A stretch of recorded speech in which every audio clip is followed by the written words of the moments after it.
Hello, Tennessee Voices viewers and listeners. This is David Plazas, the Opinion and Engagement Director for the USA Today Network Tennessee and the Tennessean. I'm delighted to have as my guests today, Charlane Oliver and Tequila Johnson, who are the founders and co-executive directors of the Equity Alliance based in Nashville. Charlane, Tequila, how are you doing today? Doing well, David. Well, it's a treat to have you today because I've been following your work for several years now. And for those viewers who are not familiar with the Equity Alliance, would you describe what it is and how it came about? Okay, so that's a long-winded story, but we will try to make this short. So me and Tequila met back in summer of 2016, well, maybe earlier than that, but we met on a Christian Bugs school board campaign when she was running initially, and Tequila was the campaign manager. I was Christian Bugs' communications director, and we were novices in politics, and we realized we were pretty good at it, pretty good at running some campaigns, and we figured, well, let's work together some more. So during that campaign, we realized a lot of things that just weren't right in the political space. One, young people just weren't involved. People felt like Christian Bugs shouldn't run for office. And we believed in her, and we believed in her so much that we got her elected against a lot of pressure and a lot of, antagonist folks in the community. So anyway, came together because we really wanted to change the game of politics and get more voices into the community, into this space, and build more civic leaders, and really improve our landscape in politics. So the Equity Alliance is a nonprofit. We also have a 501c4 called the Equity Alliance Fund that we created as well. And we're about Black liberation and freedom and self-determination. And we believe that using our voting power as a weapon in the fight for social justice is how we achieve that, and how we go about solutions that get to helping the betterment of Black folks. So that's in a nutshell what we do, but a lot of where we do our work is at the intersection of civic engagement and economic justice. So we're heavily involved using our voice to make sure that Black folks are advocated for in the way that we need to in our community, but also making sure that we're participating in our democracy, whether that's voting, running for office, serving on boards and commissions, being on campaigns, leading in any way that we can. So we have changed the game of Tennessee in politics. Oh, that's great. That's great. Well, let me ask you, Tequila, the Equity Alliance was involved in a big battle last year revolving around state legislation that would have criminalized mass voter registration drives. Would you talk a little bit about the Equity Alliance's role in that and what you saw? Sure.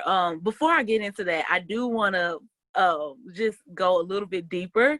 I know oftentimes we tell our story, and one of the things that Charlane and I have been really working on during this quarantine is just showing up in these spaces and being a little bit more vulnerable and really connecting with people in terms of just everyday living and how it relates to the work that we do. And so, yes, we met on Christian Bugs' campaign, but I am a person of faith, and I believe that prior to Christian Bugs' campaign, we were all on our own separate paths, and we were experiencing hardships and things that kind of led us to the place where we were fed up with continuously fighting the symptoms of a larger system. And we felt like we needed to design something that didn't just attack the symptoms, but actually gave African Americans, people of color, an opportunity to attack the symptoms and to reform or redesign what that system looked like. So, all the issues that you think about, any issue you name up that is plaguing the African American community right now is attached to a policy. And that policy is voted on by somebody. And those people who are voted on are elected or selected by the people. And so we felt like the fact that the issues, when you go all the way down the pipeline, those things were impacting our communities. And we're so busy fighting those issues that we're not realizing that there's a whole machine that is creating these symptoms that lead to a lot of these issues. So just everything that you can think of, our board, as African Americans, Black women, we had experienced some sort of that.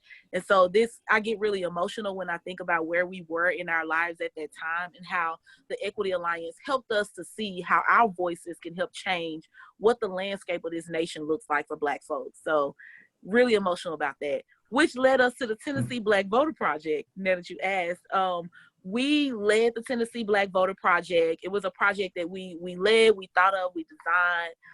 And it was a huge success. Initially, we wanted to only register 50,000 people, and I was so scared that we weren't going to hit that metric. And we ended up submitting 91,000 paper forms and registering over 15,000 people online, which we usually don't talk about, but we registered over 100,000 people with the Tennessee Black Voter Project, and it was amazing. Did Tennessee skyrocket in voter turnout? No. Was that a tip of the iceberg? No. But it was more work that had ever been done in the state of Tennessee. And so from that, we just really got dug deep into voter engagement. The Secretary of State's office came back and they said that no, we need to have a handle on how voter registration is done if people are going to be registering large scales of people.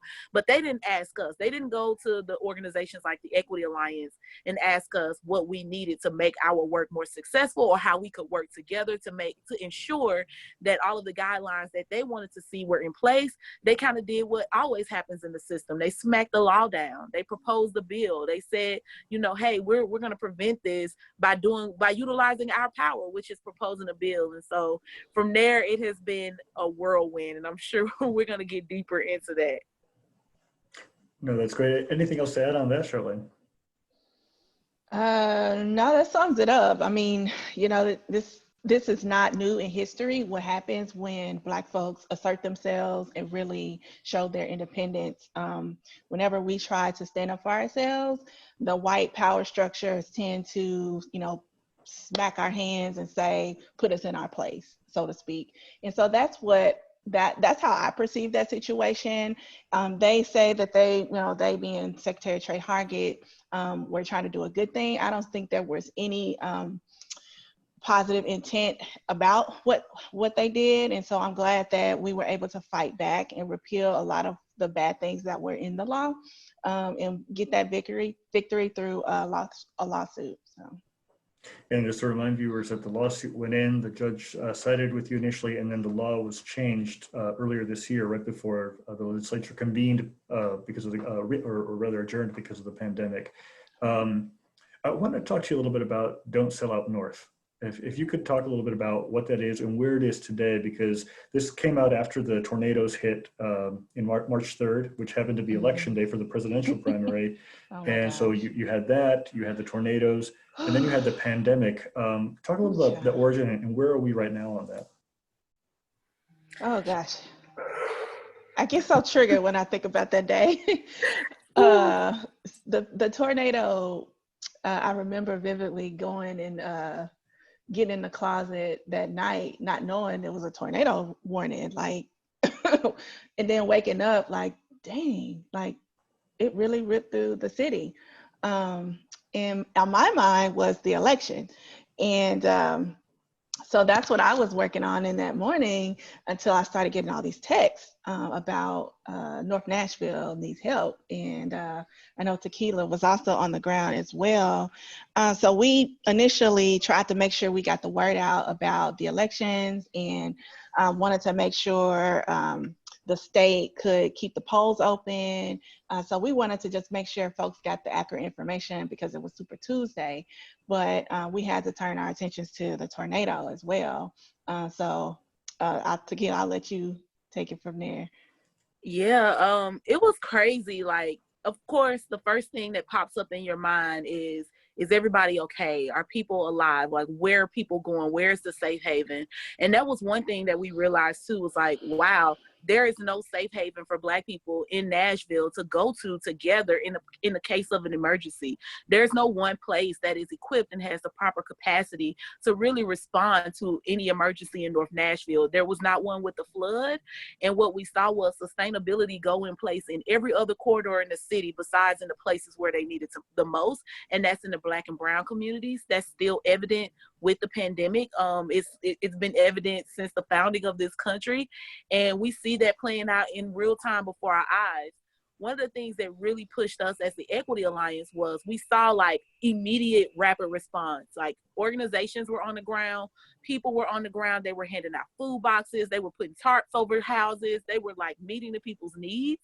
And we noticed that whenever you call for it, whenever something happens in the Black community, the direct service stuff, it's always the first thing that people respond to. It's the thing that people respond to the most heavily. People love that intrinsic feeling of handing out a food box. But as the Equity Alliance, we realized, like, hold on now. Systemically, what does this mean for African American people in North Nashville? And we saw predatory, during the same time people were handing out food boxes, predatory developers were handing out letters asking people to sell their homes in the middle of them trying to ravage the little bit of things that they had left just to be able to go to a hotel that they couldn't afford to try and gather their thoughts about what they were going to do next. People were targeting them, asking them to sell their homes. There were predatory developers walking the streets handing out food boxes, helping people put tarps over their homes and trying to buy their properties. And so Charlane and I said, no, we know that a lot of the issues that we face as the African-American community, whether it be violence, whether it be youth violence, whether it be policing, over-policing, stems from economic issues. And one of the gateways out of economic poverty is to own property. So we immediately called all the allies we knew that had knowledge. We reached out to FEMA, we reached out to the mayor's office, and we said, we're not only are we going to go and sit in these rooms and get these people who are at these tables to advocate, we're going to go and put these people on the ground. So you saw Mayor Cooper walking the ground. You saw Congressman Cooper walking with us with a chainsaw. And that was because we said, no, it's not just enough for you to advocate. We need you to be out here organizing with us so that the people see you advocating. And so that's kind of where Don't Sell Out North came from. It was about, yes, we know that people have immediate needs. We want people to meet their needs. But in the process, we also want to make sure that there's some sustainability in our communities, because North Nashville doesn't look like North Nashville anymore. And I think you understand why I say that. So we want to prevent that. Yeah. And it was also knowing that, you know, there were other parts of Nashville that have been already gentrified. Look at Germantown and Salemtown. And we knew that the gentrification wave was coming to North Nashville, and it just took the perfect storm, literally, for a tornado to happen, for you know, predatory developers to swoop in. So that's where we wanted to make sure homeowners who were worried about their properties had the information that they needed to don't sell their house. Like, there is so much more value in not selling your home versus taking a quick buck from a developer who's gonna lowball you. So we just wanted to make sure, that's what we do as the Equity Alliance, is making sure people are educated around the issues. But not only that, but going back to the economic piece, you know, we have folks, even as we were doing our canvassing and things like that, we had folks coming up to us saying, I need gas money. Like, I need money to get to work. Like, I don't need that bottle of water, I need some money.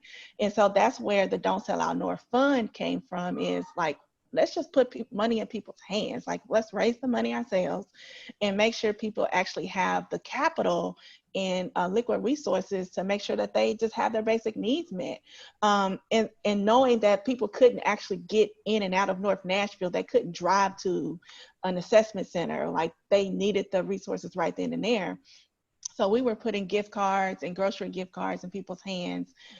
We were paying people's insurance deductibles to get their roof repaired and things of that nature. And we still are. Our Don't Sell Out North has sort of transitioned into COVID response, because these same people that have either been displaced or hurting now have been furloughed or have been laid off. And so they need now more resources. So we are still doing that, that work as we speak today. Before I go back to asking you about your recent expansion of staff and also the protests that were motivated by the murder of George Floyd, I'd like to ask you both how you're coping in this pandemic. Everybody's been affected in some way. What are you doing to keep sane? What are you watching? What are you reading? What kind of activities are you doing to try to stay healthy?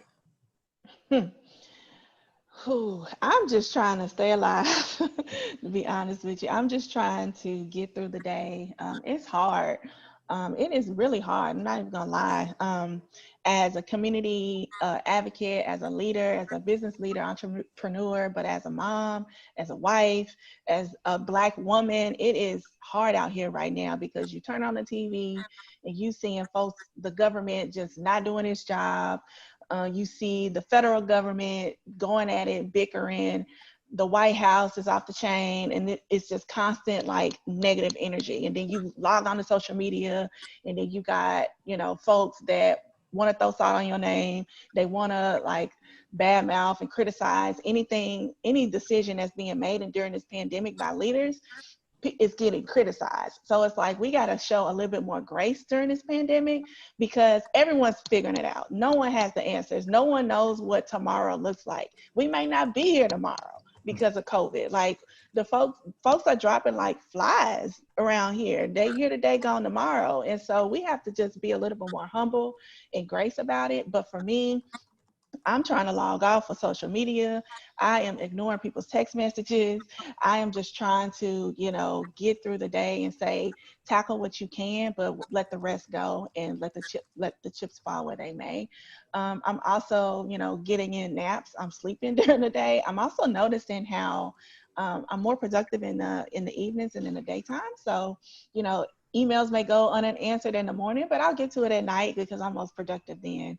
I'm also doing daily walks. So in the neighborhood, I'm doing that, drinking more water. I'm now gotten into TV. I'm normally not a Netflix person, but I'm watching TV shows. I'm watching Pose. I'm really gotten into that TV show. So that's something too. I started reading a book called The One Big Thing, or what is it called? The one thing. It's by the owner of Keller Realty and Associates. He put out a book called The One Thing. And so I'm reading that because it talks about what is the one thing that's going to get to, you know, as we weed out all the noise in our life right now, how do we get to the one thing that's going to propel us forward to push through, to make sure that the mission moves forward. And so that's something that I'm trying to do now is make sure I tune out distractions and really stay focused on what the mission is for the organization and for myself too. So. Thank you. How about you, Tequila? I'm with Charlane. It's been hard. It's been different having to adapt to. I'm a very extroverted person, so I feed off of other people's energy.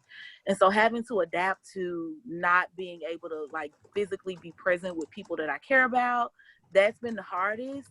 But for me, like using my voice actually helps me a lot because it gives me a sense of purpose during this time. I think, you know, a lot of people's lives have been stopped. The things that you're usually used to doing, the things that make you who you are, you're not able to do. So having to like realign yourself with your purpose and not attach your purpose to actual like work deliverables, but attach it to a mission has like helped me to stay focused. So I've been reading like a lot of revolutionary books, books written by political prisoners, because I think right now I feel like we're political prisoners, so to speak. And so I've been reading books by, you know, George Jackson, Angela Davis, people like that who spent a lot of their time behind bars and they did revolutionary work without actually being on the ground. And that's really helped me to connect more with my purpose and my mission. I'm still doing my therapy. I still work out. I dance. Like the last couple weeks ago, I literally went outside and I danced in the rain until I was drenched. And it was by far the most fun I've had in a really long time. Me and my daughter, like we literally just danced in the rain and it felt so good. It felt so liberating.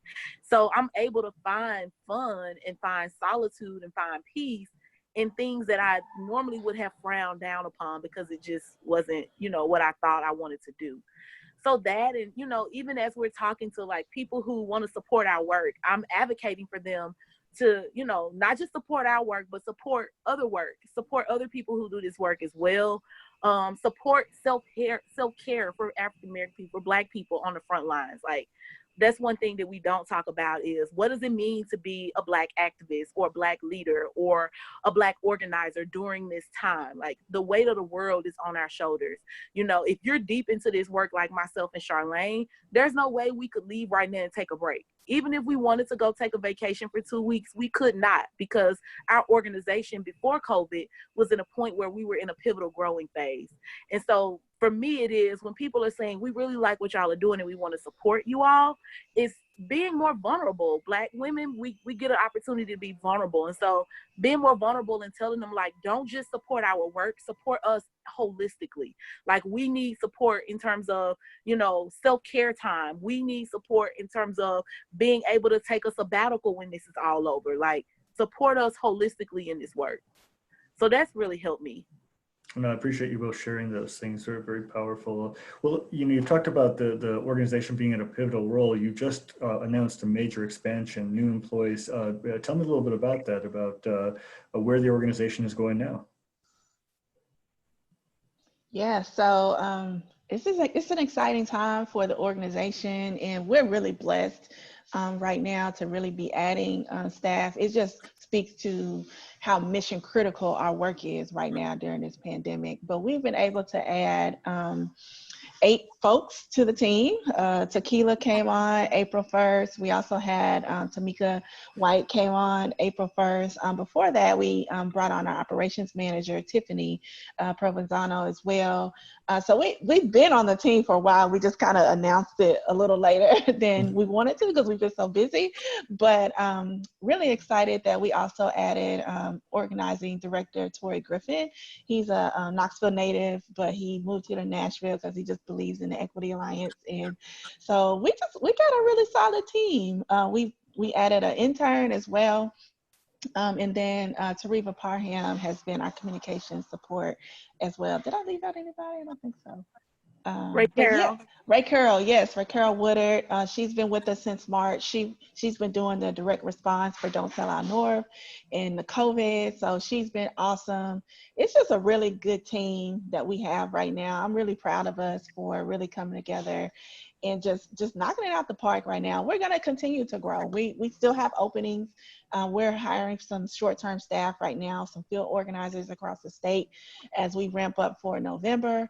We're going to relaunch our Tennessee Black Voter Project. And so we're going to need boots on the ground in Memphis and Chattanooga and some of the smaller places like Jackson and Murfreesboro.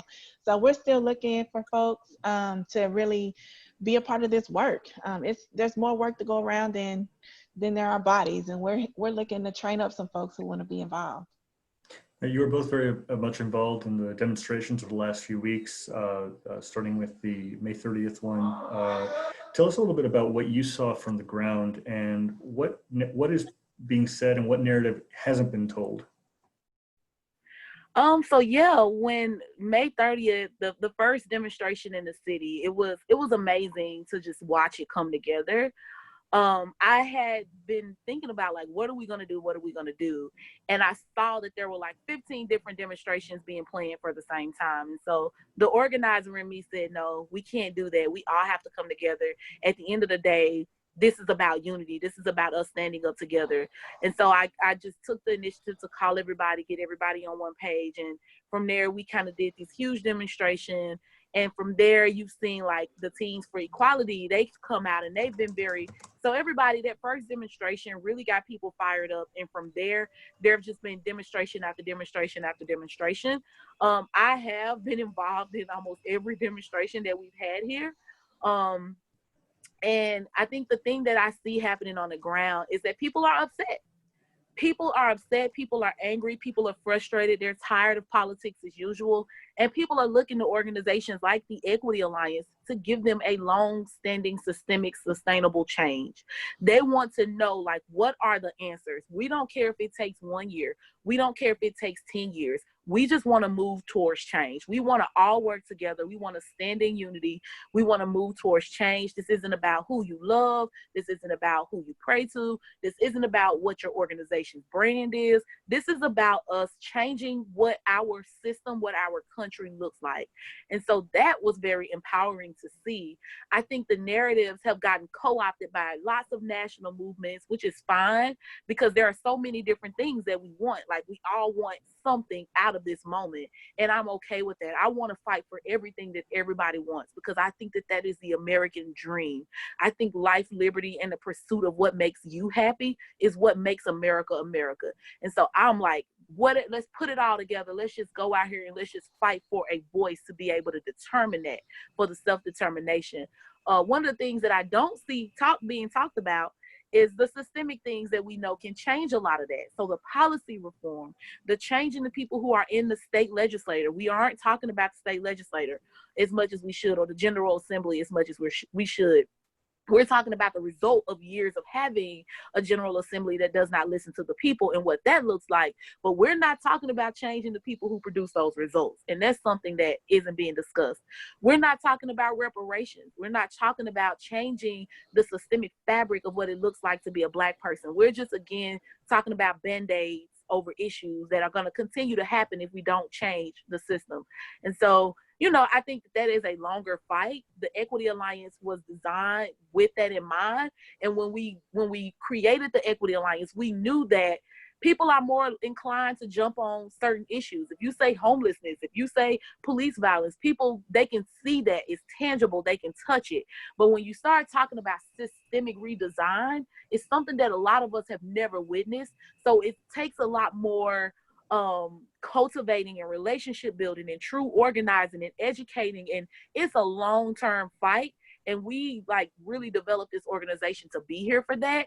So we're here through it all. If today we're talking about police violence, the Equity Alliance is here for it because there's a policy attached to it. If tomorrow we're talking about food insecurity, the Equity Alliance is here for it because there's a policy attached to it, and so on and so forth. So I think now is like, it's a good time to be doing this kind of work. It's a good time to be a Black leader in a movement building space, because if I've ever wondered what I would be doing, if I've ever wondered what a revolution would feel like, it feels like, it looks like I am doing what I would be doing right now in this moment. Mm-hmm. So we're recording this. Oh, please go ahead. I'm sorry. I was just going to say, I really hope people are paying attention in this moment, because if it isn't evident now how policymakers are so crucial to how policy and policymakers affect your everyday life right now, I don't know what is. I don't know what's going to get your attention, because if you're not seeing how your paycheck is being impacted by the folks making decisions around reopening the economy, whether we go back to schools, how, educated your child is going to be, all of these things, your healthcare, everything is impacted by the government right now. And if you aren't participating in our democracy, like we are missing the mark. We are missing the mark. And so I'm really hoping folks are paying attention to the people who are making the bad decisions right now. Like, they need to go. They need to go. So this is relevant to my next question about, July 17th, Friday, is the start of early voting. It goes for a 2-week period. We have the situation with mail-in ballots. Presently, even though there are some technical issues, there seems to be some foot dragging there. But people can get a mail-in ballot if they wish, if they can get it. And then we have the August 6th election. For the Equity Alliance, what would success look like in this August 6th election?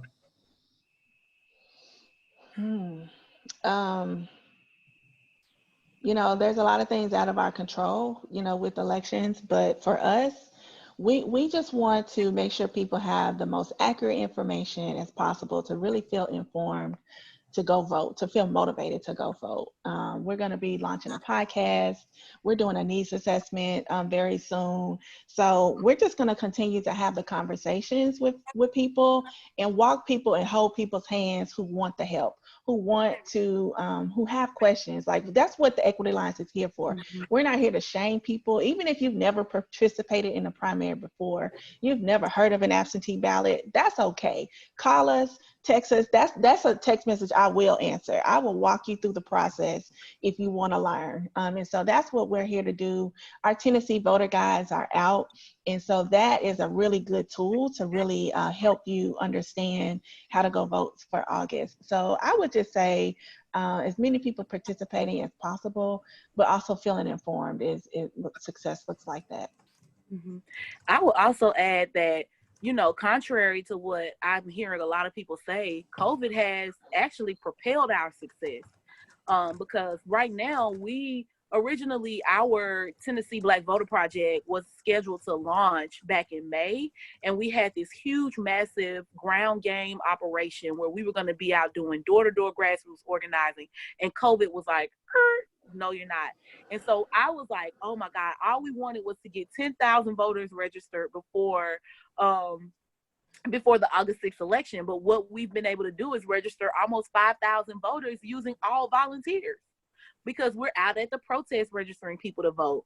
People are calling us. People are calling me. Like, I've had at least 5 people call me and ask about getting their kids and all of their friends registered to vote.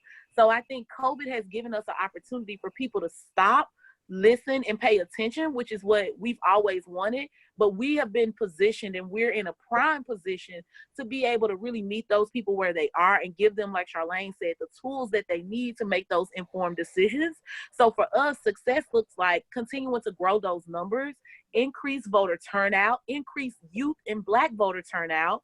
It looks like us really seeing some change in that General Assembly, really shaking some things up in that General Assembly, because we can't keep having politics as usual and expecting different results. We can't have the same people deciding the actions and expecting different results. So that looks like success for us. Having our state legislator listen looks like success for us. Like, there's so many things that are happening right now during the COVID time that we're like, okay, we thought we would run up on this like 10 years from now, but it's here. And 17 other things that we planned out from 5 years from now are here. And we're just gonna like grow our team, and we're gonna do it. And I'm just proud. I'm honored to stand with such a leader like Charlane. Like, I don't know, getting emotional. I don't know what I would do if I did not have Charlane. We're like, personality-wise, complete opposite, but it's like peanut butter and jelly. You know what I'm saying? Like, it just fits. And so it's David, the Equity Alliance has exceeded my dreams. Like, if I could accomplish anything else, I would be okay. And so for me, from here on, it's not even about building up this organization. It's not about building up my brand or me. I don't ever want to run for office. I say it on national TV millions of times. It is about the mission. It is about liberation. It is about my daughter not having to endure what I had to endure to get to where I am. It is about other little Black girls being able to understand that they too have the privilege to be successful. It's about us having access, equitable access to the American dream. And so I'm here for it. Well, that's great to hear. And again, for viewers and for listeners, this is the Tennessee Voices video podcast. We have Tequila Johnson and Charlane Oliver, who are the co-executive directors of the Equity Alliance. And we're almost at the end of our conversation, but I always like to ask my guests if they would leave our audience with some words of wisdom to help us get through this challenging time. And I leave it up to you who wants to start it, but I'd love to hear from you. Words of wisdom. Okay. Well, I feel like I need some words of wisdom. So let me think about this for a second. During this time, I think it's important to just remember what's important in this moment. That's family, that's our health, the things that we cannot buy with money. Just remember that, to hold those relationships dear in this moment. We'll get through this. We will. History has told us we will get through this moment. As long as we have our family, whatever faith that you have, stay connected to that source. If you believe in that, I do. I stay connected to my Creator, and so that's what I'm holding on to, is that there will be a brighter day coming at the end of this. We know this for sure. Thank you. Tequila? David, I would say, first off, just wash your hands. Yes. Wash your hands, man, so we can go back outside. That's my first word. But I would also say, like Charlane said, now is a time where you have to be connected to yourself and grounded, both mentally, spiritually, and emotionally. And I would just say, like, now is the time to be, whenever we're experiencing hardship, it's easy to get discouraged. It's easy to feel like you don't belong. It's easy to lose pride, lose a sense of hope. But now is the time to be proud to be American, to be proud to be a Black American. If you're Black, to be proud to be a woman, to be proud of who you are and where you are, and use that pride to really help you make change and make the decisions that we need to make sure that our country reflects that pride. And so for me, it's all about letting people who feel like they traditionally don't belong know that this is our land. This land is my land and it's your land.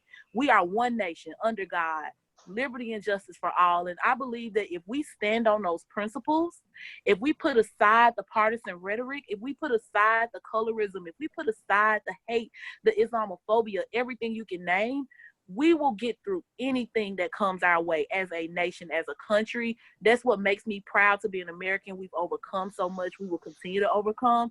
And so my words of wisdom is just continue to be proud, continue to love, continue to have hope, and continue to extend grace to our fellow Americans and to our fellow people around the world. Thank you, Charlane and Tequila. Thank you so much. May you stay well and healthy, and I wish you the best. Thank you. Thank you, David. Thank you for the opportunity.